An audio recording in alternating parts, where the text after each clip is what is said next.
Hello, Internet. How are you? I am fine. Well, I'm fine now, actually. Recently, again, my health has decided to just, repeatedly bugger me in the face. So I've not been at my best recently. So that kind of ties into what this video is going to be about today. Um, Also, people might have noticed my awesome bright yellow hoodie. Well, I went to MCM Comic Con yesterday in Glasgow and it was bloody awesome. Never been to one before, but I so want to go again next year, and I actually might dress up a bit better. Do a proper costume maybe, because I was sort of dressed up. I had my VAV t-shirt on, and quite a lot of people actually recognised what I was, which was brilliant because nobody around here actually knows what any of my Achievement Hunter t-shirts mean, or in any of the weird things that I say. Like, I actually shouted across the room at somebody, "People like grapes," because he had that t-shirt on, which was brilliant. And I saw loads of there was awesome stalls there, and this is where I got the brilliant Pikachu hoodie. Oh my god, this is so awesome. Anyway, so I'm just gonna keep the hood up for the rest of this video. So lots of really good cosplayers actually. Nothing that was really embarrassingly terrible. Um, there were a few that were, I mean, I know how anime is with the representation of female characters. It's just like boobs and arse and everything.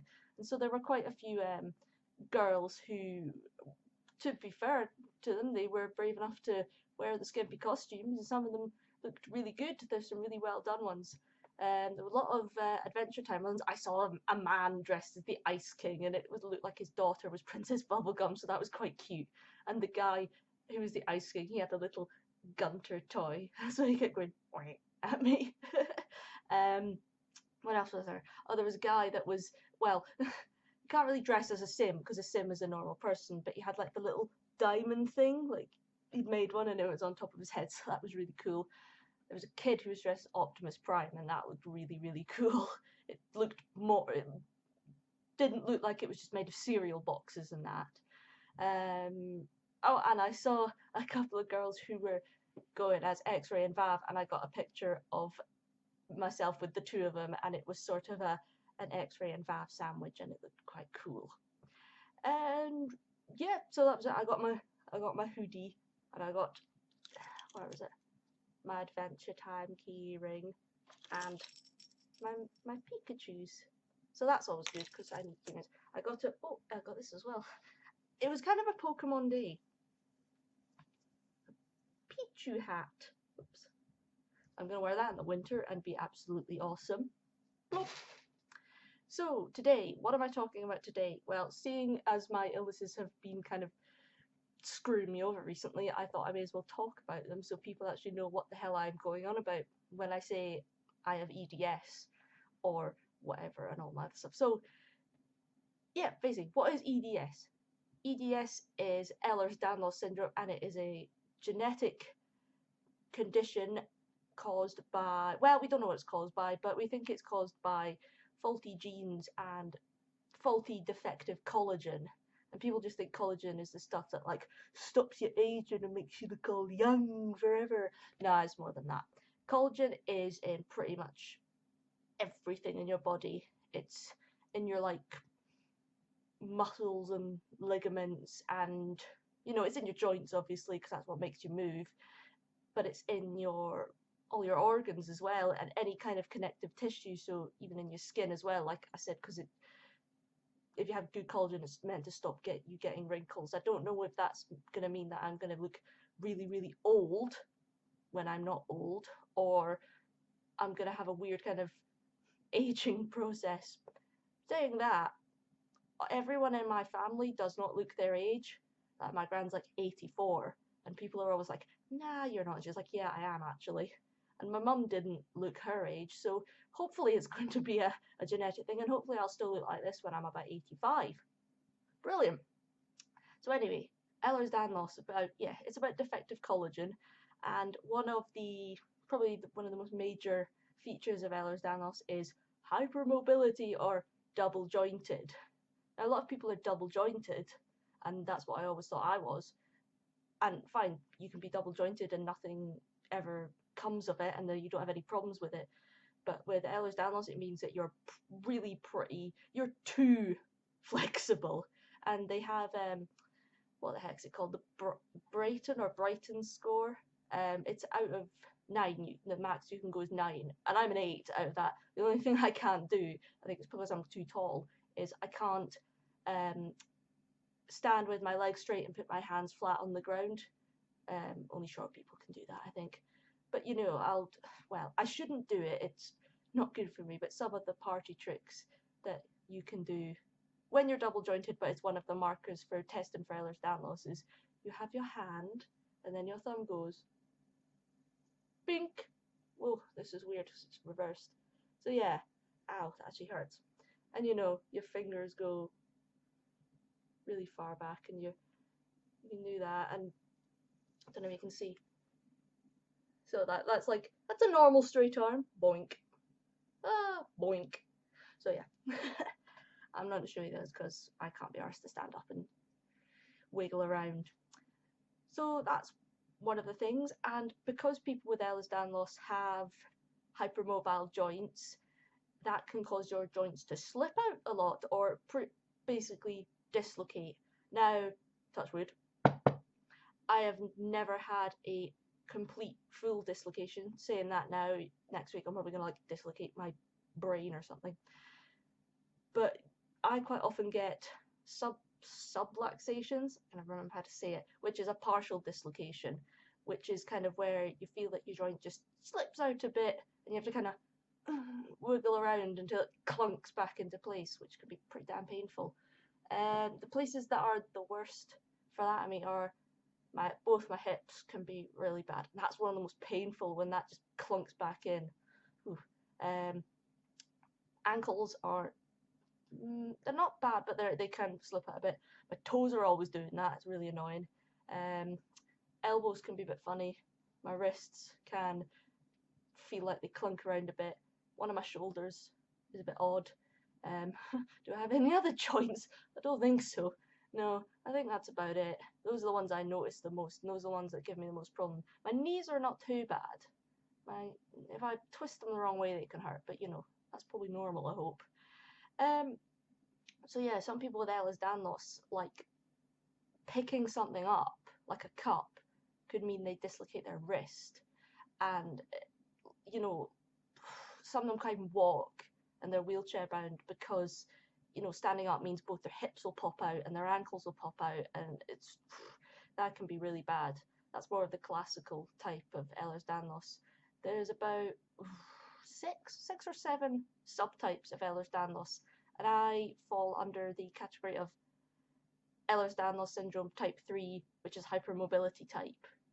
But there's different other types that have sort of different markers. Some are more severe than others. There's the vascular Ehlers-Danlos syndrome, which I don't think I have, but I'm going to get genetic testing for just to rule it out.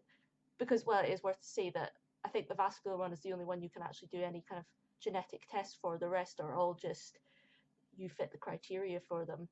And the vascular one means that there's problems with, well, vascular, so it's your blood system, your veins and your arteries. You can have, well, like a hemorrhage in an artery. Your aorta can rupture because it's that fragile. You could be going along and that's it. And then, well, and I think probably from what I've heard, if you're not in hospital when you have an aortic rupture, you're fucked, pretty much. So that's quite scary I don't think I have the vascular type, but you know, it's a bloody scary thing. So what was I talking about? Yes, back to the other symptoms of Ehlers-Danlos. Another thing is about sort of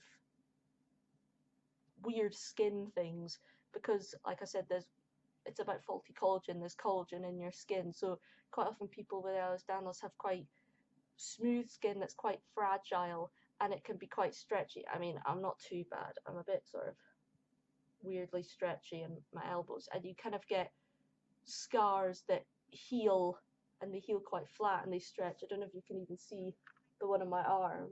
There we go. That's yeah, that is a bit weird. The skin's very thin there, and it's quite sensitive, so I'm always worried that if I like brush it against something, it's gonna like tear open. Ugh, that sounds horrible. Um, Another major thing about Ehlers-Danlos syndrome is joint pain, which obviously comes from if you're bloody dislocating your joints, it's gonna hurt. And just moving and walking and doing too much basically can just overwork things and overstretch your joints, and it can really bloody hurt. Like yesterday, after walking around the SECC in Glasgow for a few hours, I was in like a lot of pain yesterday. It was quite bad. Another thing with Ehlers-Danlos syndrome is absolutely chronic fatigue, which is one of my worst problems. I mean, people think it's like, oh, I get tired after I do a day at work. Nah, it's not like that. My kind of chronic fatigue is like, oh my god, I've slept for 12 hours but I'm wake up and I'm still tired, and have 12 hours sleep and like, oh, I'll just have a nap in the afternoon because I need one. I bloody did that today. Ridiculous. And that obviously can impact on things like, there've been time. I mean, I'm quite lucky at the moment. I don't have to work really early in the mornings. I mean, usually, unless it's meetings, the earliest I work is 12. I go 12 till about 5:30. I only work part-time anyway, but that's good for me because even then there's been some mornings where I wake up and it's physically difficult to actually even keep my eyes open, like my eyes will be going like that, and I'm sitting there like, I am awake, and it can take me about half an hour for my body to actually be like, right, okay, let's go. And that can cause problems, and it takes me longer to do anything because I get tired so easily. I'll be like drying my hair, get halfway through and I'm like, wow, I need to take a break now because my arms are really sore and tired, and I kind of just sit there and be like, okay, right, just finish off my hair, and yeah. If you're having a really bad day, like if I'm having a bad day, I can have a shower, and then before I even get dressed again, I have to sit on my bed and kind of go, oh. So that's always fun, and I have to plan quite a lot of things around my chronic fatigue. Like I have to think, oh, if I want to get up early and do that thing, then I'll have to either deal with being really horribly tired, which can cause major problems if you have to drive, or I'll have to kind of schedule in a nap like a baby. Right? Oh, it's lunchtime. I'm just gonna have my nap now while everyone else does things, and that can impact on your social life as it does with me. Other ways that Ehlers-Danlos syndrome can affect people and ways it affects me: gastrointestinal problems. Oh god, this has been a major thing for me for the past 10, well, that I've been aware of, probably about the past 10 years. I think I've always had sort of problems with my stomach and things, but about 10 years ago is when it started to really interfere with things. And I've learned that's because you've got collagen in your stomach and in your intestines, and sometimes that can just affect even like the speed your digestive system moves. So sometimes mine can be really fast and be like da, da, da, da, da, da, and active, and that's bloody sore. And then other times it can be really slow and just can't be bothered to do anything, which doesn't help when you're eating, because then your stomach isn't basically digesting anything because it's not doing anything. So that's always fun. Food is can be a trial sometimes. I've pretty much learned what I can eat and what I can't have.